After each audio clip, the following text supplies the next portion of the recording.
चट्टान, खनिज इनका अक्षय। 12 क्लास का क्वेश्चन साइन का एक अलग टॉपिक है और इसमें चट्टान किसे कहते हैं इसकी पूरी भाषा एक या अधिक खनिज पदार्थों से निर्मित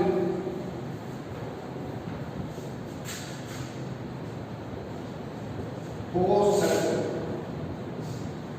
इतना याद रखना। रॉक्स क्या है? एक या एक से अधिक खनिज पदार्थ ठोस। स्पष्ट लिखा है इनमें जो भी गुण पाए जाते हैं चट्टानों में वो इनमें जो खनिज हैं उनके गुण हैं वो अच्छे से। कई ऐसे चट्टान हैं जिसमें एक ही खनिज से निर्मित है, जैसे उदाहरण है कैल्साइट। इसमें कौन सा है? सोना पदार्थ। एक है ग्रेफाइट,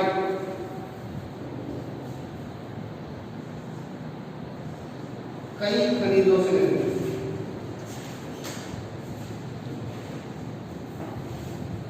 वालों की भाषा का ढूंढना है, इसमें एक खनिज भी हो सकता है, एक से अधिक भी हो सकता है और खनिज के ही गुण इसमें विद्यमान होते हैं। एक खनिज वाला एग्जाम्पल क्या है? कैल्साइट। और एक से अधिक खनिज का क्या है? अपन डिस्कस कर रहे थे कि इनकी उत्पत्ति कैसे हुई, कितने प्रकार की है, ये सब अपन बात करेंगे। तो चट्टानों का जो विभाजन किया गया है वो 3 प्रकार की चट्टानें हैं। कौन कौन सी हैं इनको डिस्कस करेंगे आप। चट्टानों के प्रकार 3 प्रकार के चट्टान। सबसे पहले 3 प्रकार आग्नेय,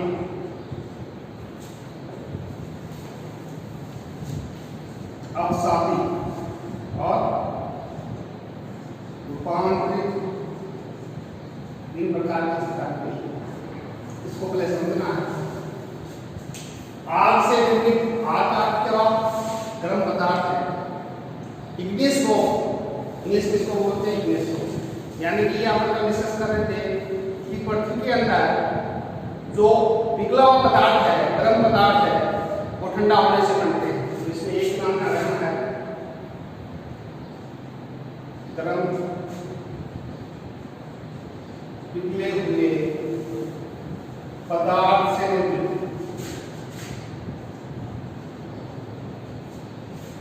इसको आप समझा लेंगे। अब ये गर्म पिघला हुआ पदार्थ का डिस्कस कर रहे थे ऐसे नीचे पृथ्वी का है, इसके अंदर जो गर्म है उसको कहा जाता है मैग्मा। ये मैग्मा बाहर आ गया, बाहर आकर ठंडा हो गया तो कौन सी चट्टान होगी? बाह्य चट्टान। और यही मैग्मा अंदर ठंडा हो गया तो ये कौन सी चट्टान कहलाती है? आंतरिक चट्टान। इंग्लिश में तो एक आ जाता है कहाँ सिचुएटेड है, कहाँ लोकेटेड है, कहाँ स्थित है।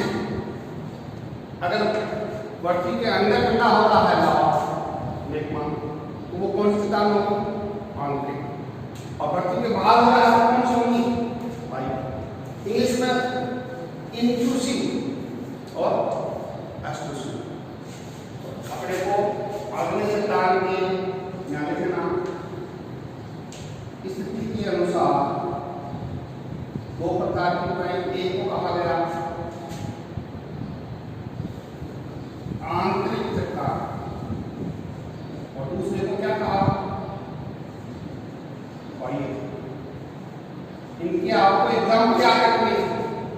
आंतरिक चट्टान कौन सी? जमीन के अंदर जो आंतरिक का उदाहरण क्या है? ग्रेनाइट।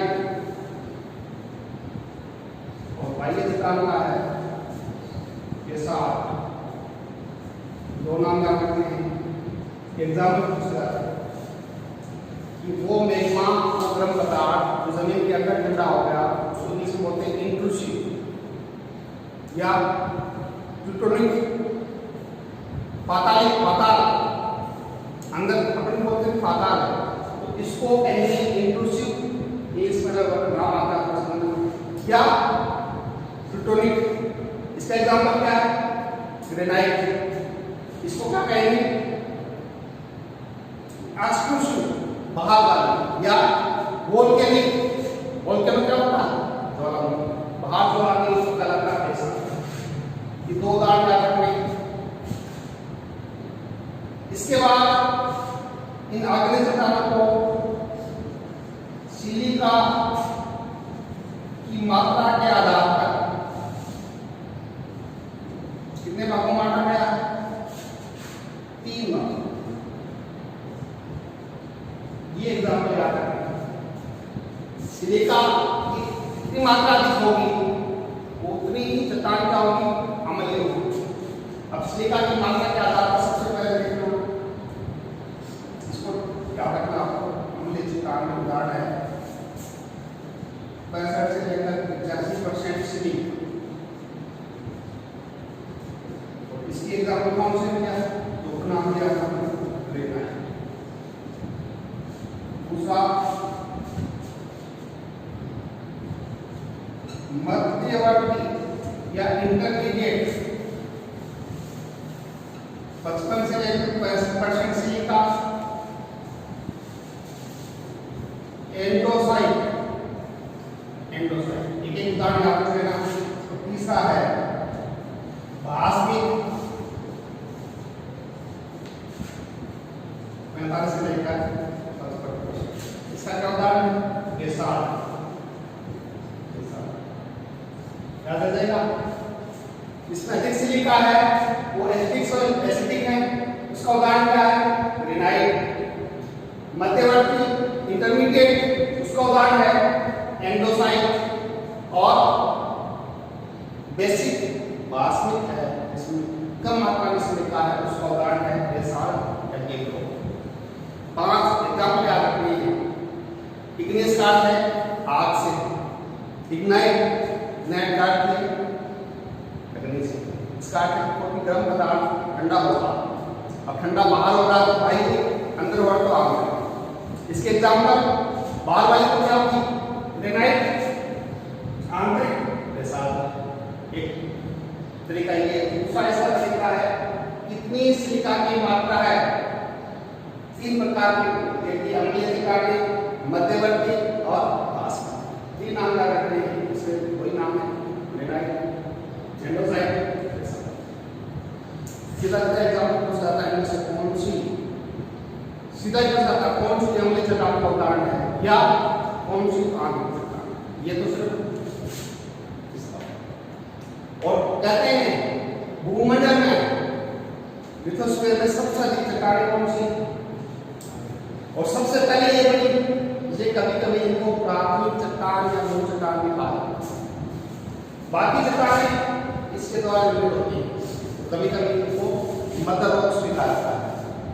रॉक्स का लोग मातर। अब दूसरा अवसादी के बारे में डिस्कस करते हैं।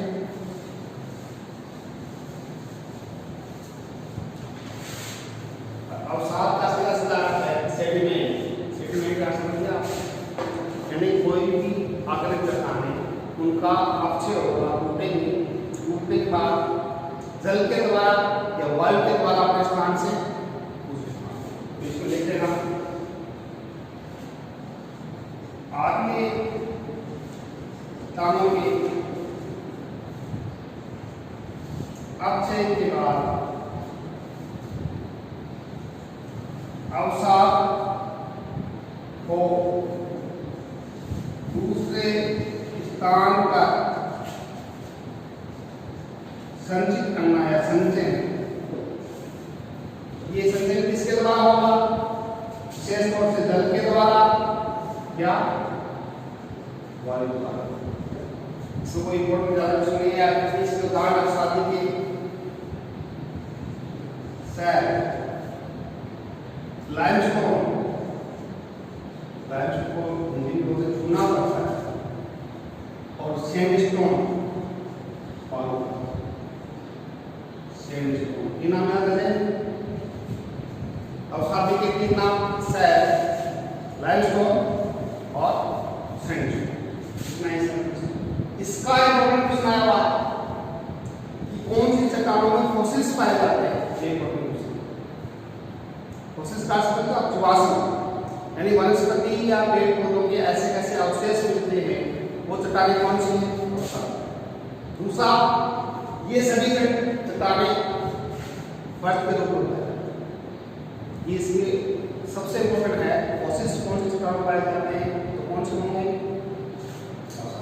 तीसरा, इन दोनों चट्टानों के द्वारा केमिकल चेंज आ जाता है, रासायनिक परिवर्तन, उसको कहते हैं मेटामॉर्फोसिस।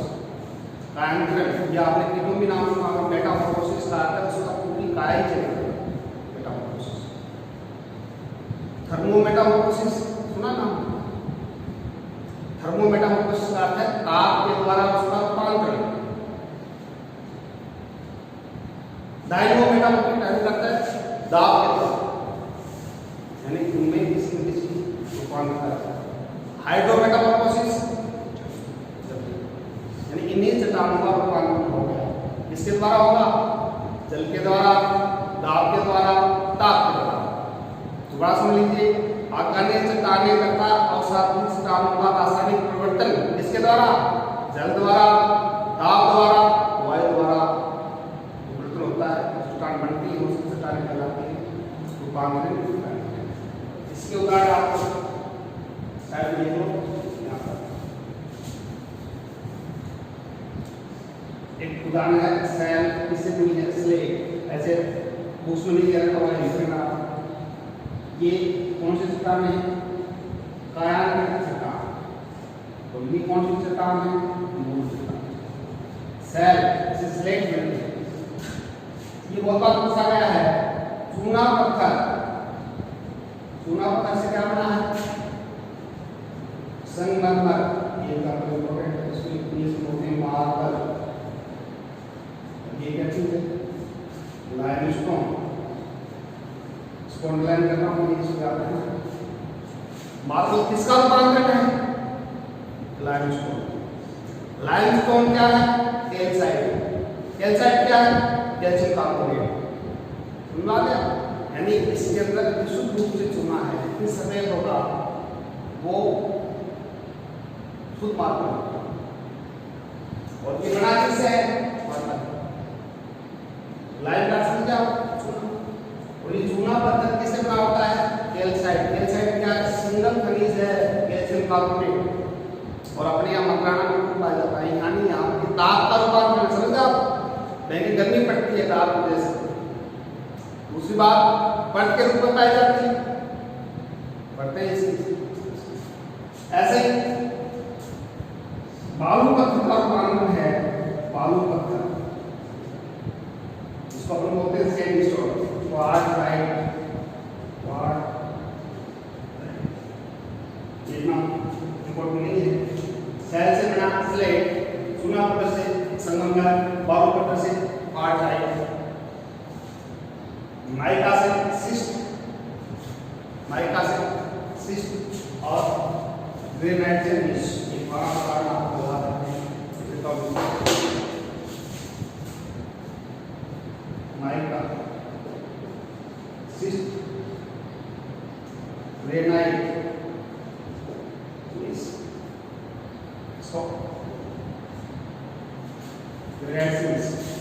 और पीट से कोल,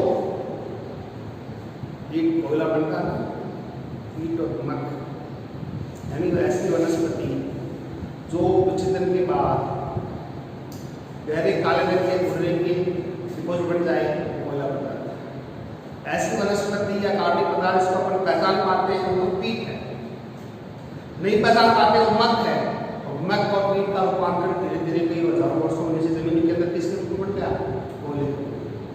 कोयला क्या है, वनस्पति या कार्बनिक पदार्थ। तो पीट मक से क्या बन जाएगा, कोल। याद आ जाएगा, इसका आपको एक याद रखना है, कौन सा,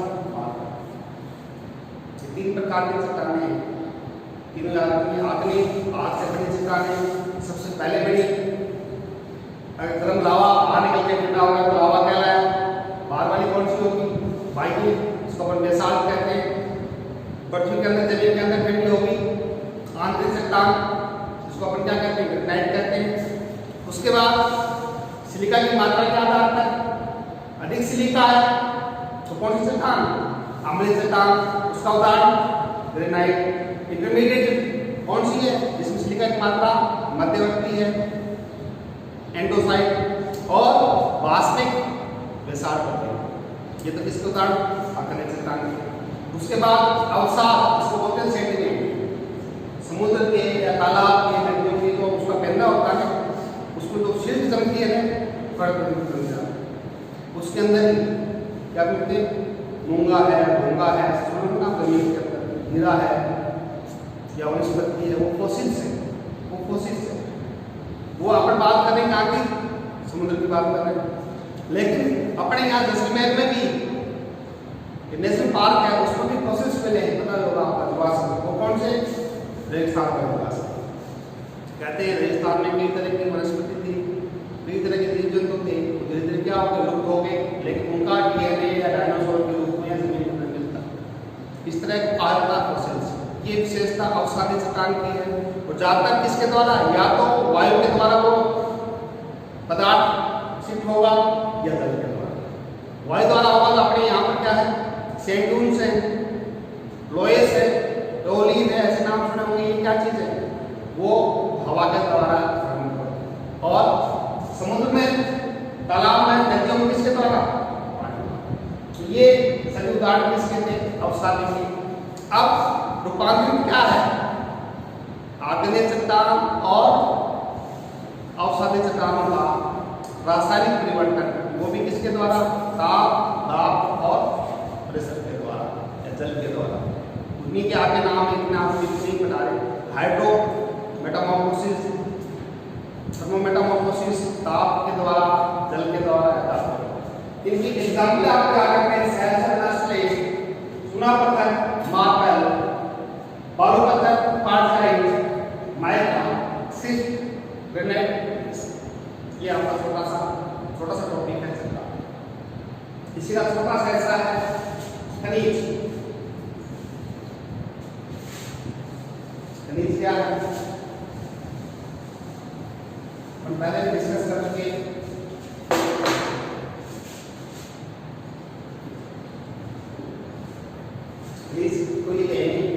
ये अकार्बनिक रासायनिक संगठन है और जिनका संगठन निश्चित होता है एक या एक से अधिक तत्वों से मिलकर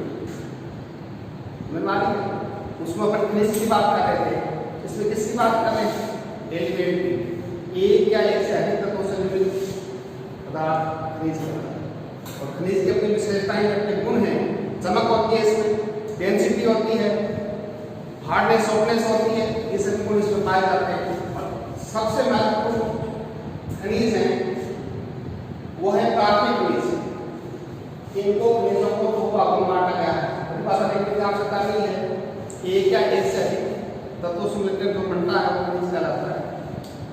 अकार्बनिक रासायनिक संगठन होते हैं और इन सब का संगठन निश्चित होता है। रासायनिक यौगिक होते हैं, जुड़े होते हैं आपस में, जैसे SiO2। इसका उदाहरण खनिज का उदाहरण क्या है? SiO2। ये क्या है? तत्व है। सिलिका की ऑक्साइड्स कौन सा खनिज बन गया? क्वार्ट्ज। कौन सा खनिज बन गया? क्वार्ट्ज। इसका अर्थ है कि आपको उनका रासायनिक संगठन निश्चित है। सिलिका ऑक्साइड्स इसलिए कहा जाता है। और इन खनिजों को दो भागों में बांटा गया है। यहाँ इंपॉर्टेंट स्टूडेंट का एक का नाम है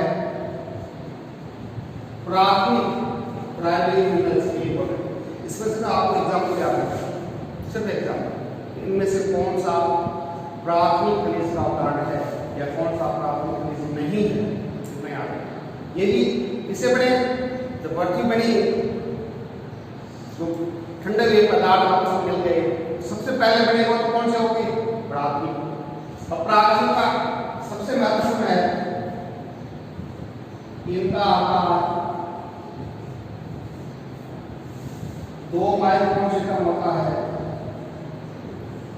ये कितने होते हैं? 9 माइक्रोन से बड़े, या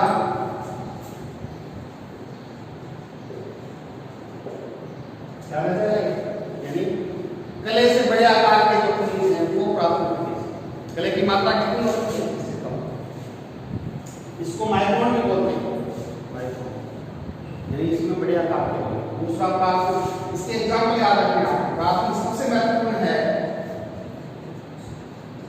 क्वार्ट्ज, ये सबसे महत्वपूर्ण है, मतलब सबसे अधिक मात्रा पाया जाता है, एक बात। दूसरा, सबसे कम अपचय होता है, स्टेबल है, मृदा को स्टेबिलिटी देता है, स्थिरता देता है, यानी बाउंड्री के जो बड़े कण हैं वो क्वार्ट्ज। इसका मृदा का सबसे महत्वपूर्ण प्राथमिक खनिज है क्वार्ट्ज। और इसमें बार-बार प्रश्न पूछे गए हैं, जैसे कौन सा प्राथमिक खनिज का उदाहरण है? क्वार्ट्ज। सबसे कम मेथड होने वाला क्वार्ट्ज, और सबसे अधिक मात्रा में पाया जाने वाला। इसके बाद फेल्सपार, अपन बात की थी फेल्सपार में 2-3 प्रकार के होते हैं। दूसरा महत्वपूर्ण खनिज है फेल्सपार, और इसके उदाहरण हैं ऑर्थोक्लेज, प्लेजियोक्लेज, ये इसके में हिंदी बने हुए हैं, प्लेजियोक्लेज, ऑर्थोक्लेज। इसमें क्या होगा? ये पाया जाता है, इसमें कैल्शियम और ये वाला ऑर्थोक्लेज का अपने बात की, ये इंपॉर्टेंट है। इसका सूत्र पूछा जाता है कि लिखा था AL SI और OA, इसका क्या है? ये बात पूछा जाता है। इसमें इस खनिज में क्या पाया जाता है? पोटेशियम। तो मृदा में पोटेशियम है, उसका सोर्स क्या है? ऑर्थोक्लेज। सिर्फ के की जगह मैं लिख दूं, बाकी कोई चेंज नहीं होगा। क्यों? इसकी इक्विवेलेंस एक है, इसकी एक है, तो ये बन गया अल्पाइन। ये आपको याद नहीं करना, तो एग्जांपल याद रखनी।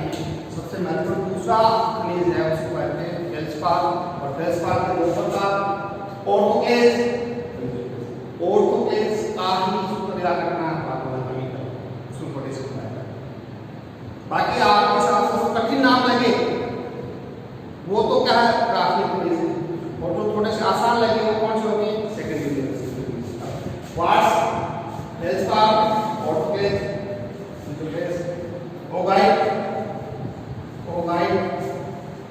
ऑर्थोक्लेज, नाम सुना क्या? ऑर्थोक्लेज,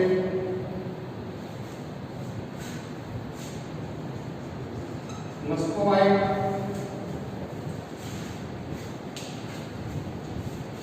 पॉलीबाइट, ऐसे कठिन नाम हैं।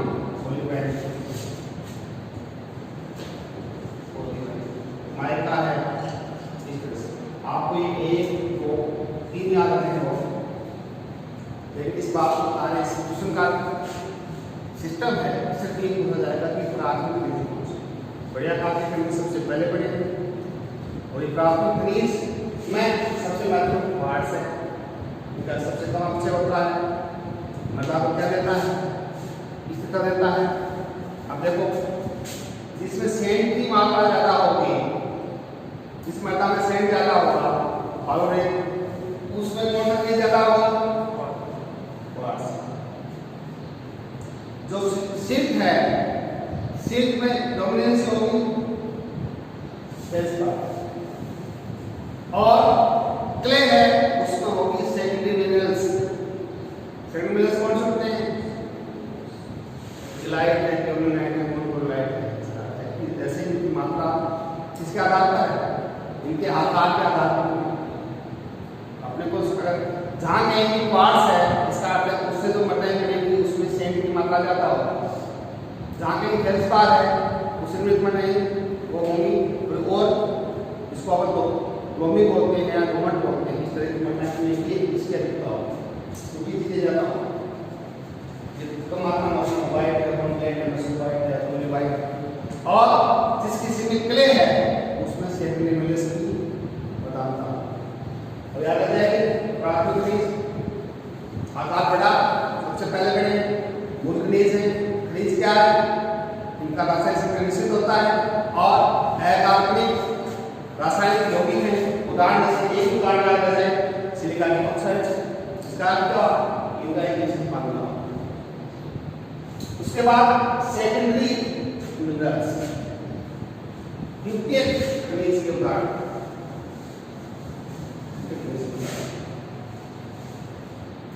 कौन से थे?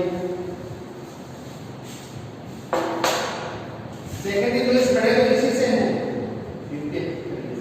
इसका अर्थ क्या हुआ, जो भी प्राथमिक खनिज के द्वारा निर्माण होता है, आकार में क्या होंगे, छोटे होंगे,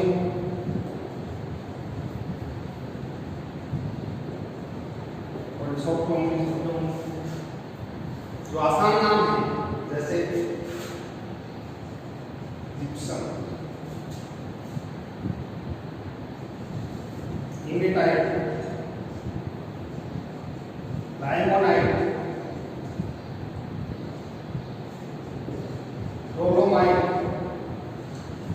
और क्ले मिनरल्स, ये महत्वपूर्ण समझा। कैल्साइट,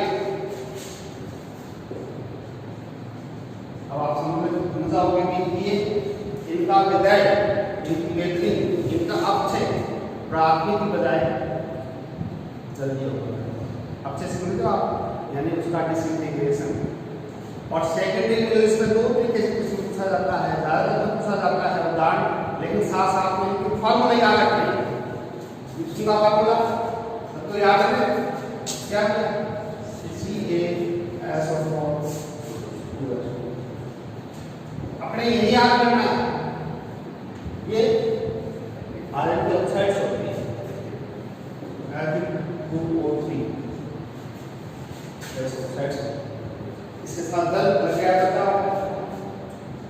है, Fe2O3 3S4, ये क्या बन गया, ये इससे और सॉफ्ट हो गए। इनका रंग कैसा होता है, लाल रंग का, और ये कैसे होगी, डोलोमाइट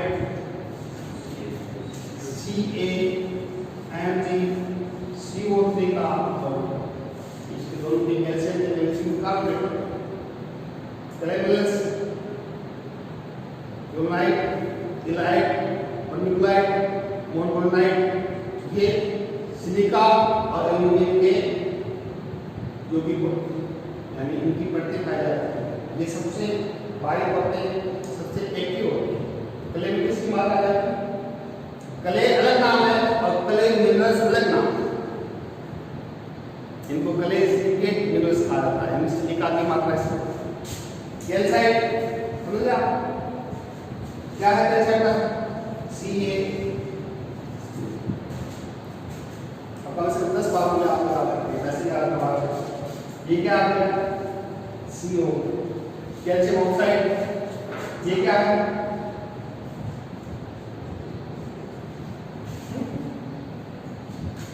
हाइड्रोक्साइड, बिना बुझावा, यानी कि आपको फार्मूला याद रखना।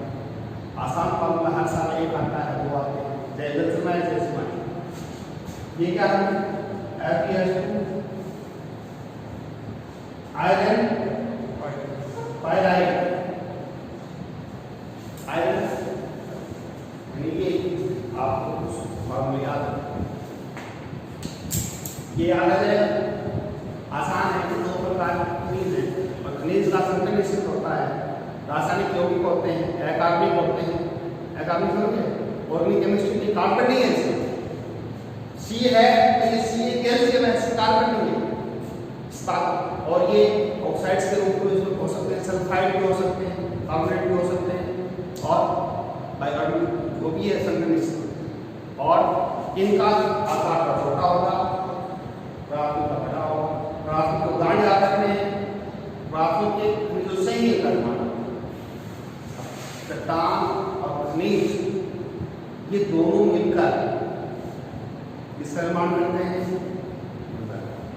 निर्माण करने का सबसे पहला ही प्रोसेस है अपचय। अपचय का अर्थ है उसका टूटना, और महत्वपूर्ण भूमिका है, तो कर सकता है अब देखो आपको आपसे समझो पहले वेदर वेदिंग किसी भी चट्टान का खनिज का छोटे छोटे टुकड़ों में या उसका अपतन हो जाना या उसका पास होना या उसका टूटना या बिखरना क्या कहलाता है? अपक्षय। ये कहा जाता है कि मंडल कांड की प्रथम फेज है, समझो आप फेज, प्रथम प्रक्रिया है जिसके द्वारा सबसे पहले चट्टानों का किस रूप में अपक्षय के द्वारा प्राकृतिक पदार्थ, मूल पदार्थ या लिपोलिप का निर्माण होगा।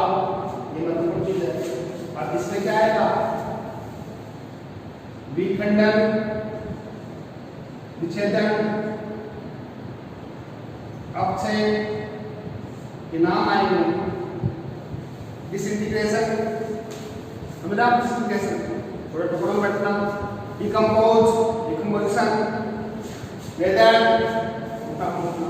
ये सब प्रक्रिया अपक्षय है। शॉर्ट में आपको बताएंगे 3 प्रकार का अपक्षय। 3 प्रकार। एक शॉर्ट में भौतिक अपक्षय का तरीका, दूसरा क्या है? रासायनिक, और तीसरा है इसको थोड़ा समझ लो और यही याद हो जाएगा। इसमें होता तो कम है, लेकिन आपको ये बताया था कि जो भी अपक्षय होगा वो ज्यादातर प्राकृतिक बलों के द्वारा ही होगा। प्राकृतिक बल क्या है आपके पास? या तो भौतिक रूप से होते हैं या रासायनिक हो सकते हैं, जल है, वायु है, ताप है। इसमें तो क्या है कि भौतिक रूप से इसके सिर्फ आप आगे में एग्जाम्पल बता रहा हूं, किसके द्वारा होता है? ताप के द्वारा, जल के द्वारा, आइस बर्फ के द्वारा, वायु के द्वारा, ग्लेशियर, हिमपात, ये सब चीजें होती हैं। क्या है? ये क्या चीज है? फिजिकली एंड मैकेनिकली, भौतिक के यांत्रिक। तापमान बहुत ज्यादा होता है, कहा जाता है चट्टानें या खनिज कमजोर होंगे। जल, पानी बह रहा है उसको बाहर निकालेंगे। बर्फ समझे? जमीन के अंदर या चट्टानों के दरार के अंदर जहाँ कहीं भी पानी है तो वो बर्फ में बनेगा, आयतन बढ़ेगा। आयतन कितना? 9% आयतन बढ़ेगा, 9% बढ़ेगा। ज्यादा कार्य पेट और पेट ऊपर बढ़ेगा तो पेट बढ़ेगा, पेट नहीं बढ़ेगा, सेट बढ़ेगी, सेट नहीं बढ़ेगी तो कहीं लूज होगी। इस तरह का प्रोसेस चलता है, वो इनको कमजोर कर देगा। किसको? चट्टानों को। वायु, इसमें कोई ज्यादा समझने की आवश्यकता नहीं, भौतिक अच्छे याद आ जाए। यानी भौतिक शक्तियों के द्वारा चट्टानों का डिसइंटीग्रेशन, विखंडन भौतिक अपक्षय कहलाता है। और इसमें ये एजेंसियां हैं, ताप, जल और वायु। आपको दूसरा इंपॉर्टेंट है वो रासायनिक है। और रासायनिक में भी आपके दैट में एग्जाम्पल पूछे जाते हैं। रासायनिक आचरण क्या होता है? उसमें कोई केमिकली चेंज हो जाता है, यानी कि उसमें परिवर्तन, वो चीज ऐड हो रही है या ऑक्सीकरण हो रहा है, अपक्षय। ये चीजें अब इसका बहुत ही आसान तरीके से समझना रासायनिक में।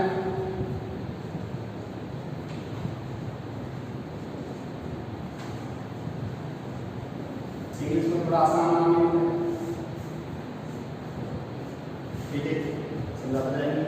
हाइड्रोलाइसिस, जल विश्लेषण, जल का विघटन। तो हाइड्रोलाइसिस क्या है? H और OH, अगर जल के अणु अलग अलग हो गए उसको कहा जाता है हाइड्रोलाइसिस। अब ये अलग हुए तो कोई भी खुराफात तो करेंगे। अब खुराफात क्या करेंगे? अगर मृदा के अंदर KCl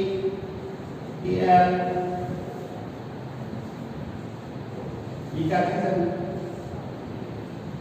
ये बात से एग्जाम्पल आपको बता रहा हूं कि शुद्ध फार्मूला आपको याद हो जाए। एग्जाम्पल और भी हो।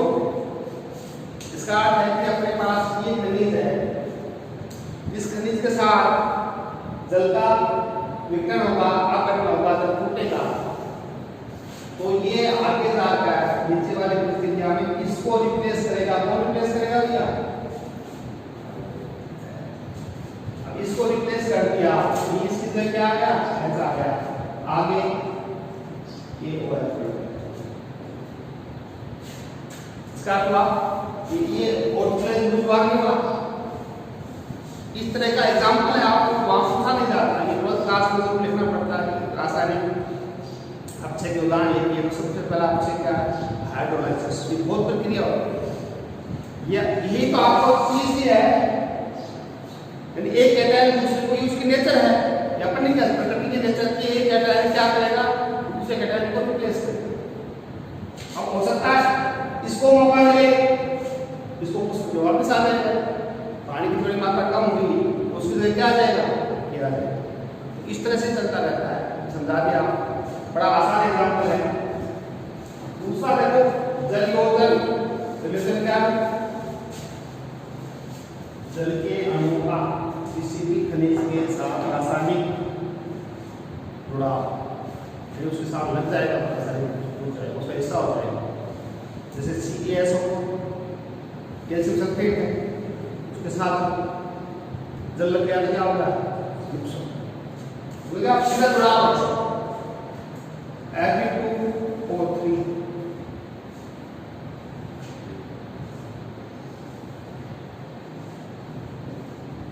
क्या है? इसके साथ इसका Fe2O3 3S2O, ये क्या बन गया? राइमोराइड।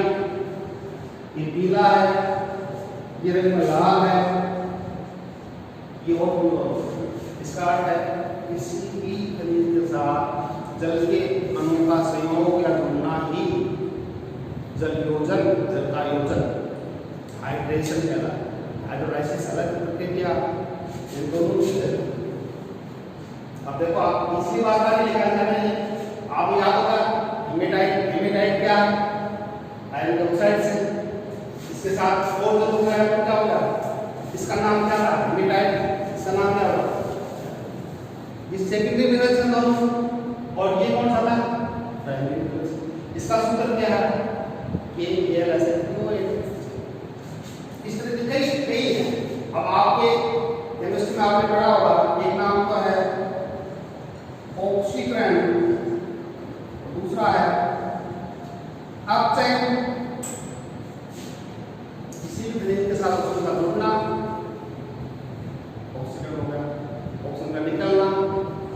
अब इसी का उदाहरण लें, Fe2O प्लस O2 Fe2O3, ये तो क्या हो गया? इसका उदाहरण है। इसका उल्टा हो गया, Fe2O3, इसी क्या निकला? O2 निकला, क्या हो गया पूरा? Fe2। इसमें कोई लिखने की आवश्यकता नहीं समझ रहा है। यानी इस तरह की जो भी प्रोसेस होगी वो बात रासायनिक ऑक्सीजन साथ नाम आता है, साथ नाम जलयोजन साथ नाम। ऐसे कार्बनीकरण का ये क्या है? वाटर और CO2 F2, ठीक है, हो गया। सबसे आसान है सॉल्यूशन। ये कोई खनिज है, तो पानी आएगा, तो पानी उसमें जैसे नमक डालेंगे, Na और Cl, इस तरह के प्रक्रम चलते रहते हैं, और ये कहलाता है रासायनिक। और तीसरा है जैविक। ये बहुत कम होता है जीवों के बारे। इसमें क्या है? पेड़ पौधे और मानव है या जंतु है, ये थोड़ा बहुत मात्रा में करते हैं, जीव बहुत कम मात्रा में करते हैं। जड़े जाएंगे जमीन में, मानव की होगी या सूक्ष्म जीव होंगे, इस तरह की ये सब क्रिया करेंगे, ये कहलाता है। और सबसे दोबारा एक बार समझ लेते हैं, टॉपिक छोटा बताइए यानी कि खनिज और चट्टान किस प्रकार के कैसे बने, क्या है इसके उदाहरण। उसके बाद खनिज और चट्टानों का अपक्षय।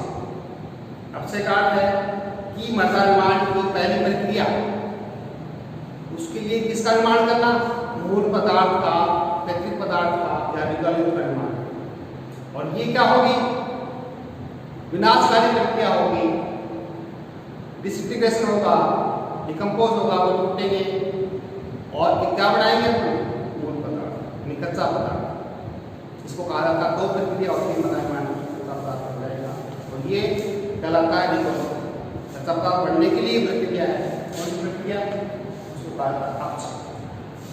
दोबारा 10 क्वेश्चन से याद रखनी है आपको, 10 क्वेश्चन याद रख रहे हैं, क्लोज करेंगे लोग। चट्टान में 3 क्वेश्चन याद रखने हैं। अग्नि चट्टान का उदाहरण सीधा पूछे, आग वाली, ग्रेनाइट है, बेसाल्ट है, गेब्रो है, सिंडेनाइट है, क्वार्ट्ज है, जितनी भी प्राथमिक चट्टानें हैं, मूल चट्टानें हैं, कौन सी आती है। अंदर वाली इंट्रूसिव ग्रेनाइट, बाहर वाली एक्सट्रूसिव बेसाल्ट। सिलिका की मात्रा आपको बार बार कहा जा रहा है, सिलिका की मात्रा के आधार पर तो क्या हो जाएगा, सिलिका की मात्रा ज्यादा है तो अम्लीय, कम है तो बाष्पिक। अम्लीय उदाहरण ग्रेनाइट, बाष्पिक, बेसाल्ट या गेब्रो। गेब्रो आपका उसमें एग्जाम्पल नहीं होगा, गेब्रो भी। फिर अवसाद, अवसाद का अर्थ है कोई चीज टूटनी आप बड़ी है लेकिन उसको ले जाने के लिए क्या चाहिए, जरूर वाली। वो क्या हो रही है, एक परत के रूप में एक साथ नहीं जाएंगे, परत के रूप में जमा हो रही है। और अवसादी चट्टानों की सबसे मुख्य विशेषता है उसके अंदर फोसिल्स पाए जाते हैं, जीवाश्म पाए जाते हैं। और छोटे कण ऊपर जमेंगे, बड़े कण नीचे अपना आप बैठ जाएंगे। पानी के अंदर कुछ मिलाते हैं, रेती मिलाते हैं, बड़े कण तो पहले बैठ जाएंगे। ऐसे उसमें कणों में भिन्नता ही पाई जाती है। इन दोनों चट्टानों का रूपांतरण होगा तो क्या बनेगा, कायांतरित चट्टान। इसमें एक उदाहरण याद रखना है और याद है, अच्छी बात है। चूना पत्थर से किसका निर्माण होगा, मार्बल। इसके बाद खनिज की दो बात कर ली, रासायनिक यौगिक है, एक तो प्राथमिक खनिज, उसमें दो उदाहरण याद रखने हैं, quartz, feldspar. Secondary minerals gypsum है, डोलोमाइट है, उनके सेकेंडरी मिनरल्स के आपने को फार्मूले भी याद रखने हैं। और इन खनिज चट्टानों का अपक्षय होगा, 3 प्रकार का अपक्षय होता है। कौन सा अपक्षय, इससे कच्चा पदार्थ बनेगा। और अपक्षय में सबसे महत्वपूर्ण है भौतिक, रासायनिक, जीव। इस प्रकार से अपक्षय के बाद पदार्थ क्या होता है, उसको कहा जाता है मूल पदार्थ, प्राकृतिक पदार्थ। इसी प्राकृतिक पदार्थ को कहा जाता है बड़ा इंपॉर्टेंट टॉपिक था। नेक्स्ट टॉपिक स्टार्ट करेंगे अभी। इसी का अगला लगा हुआ है कि कच्चा पदार्थ बनने के बाद जो नेक्स्ट प्रक्रिया है उसको कहा जाता है सोइल फॉर्मेशन, सोइल सिंथेसिस, मृदा का सेंसलेशन। और सेंसलेशन का अर्थ है मृदा प्रोफाइल का विकास।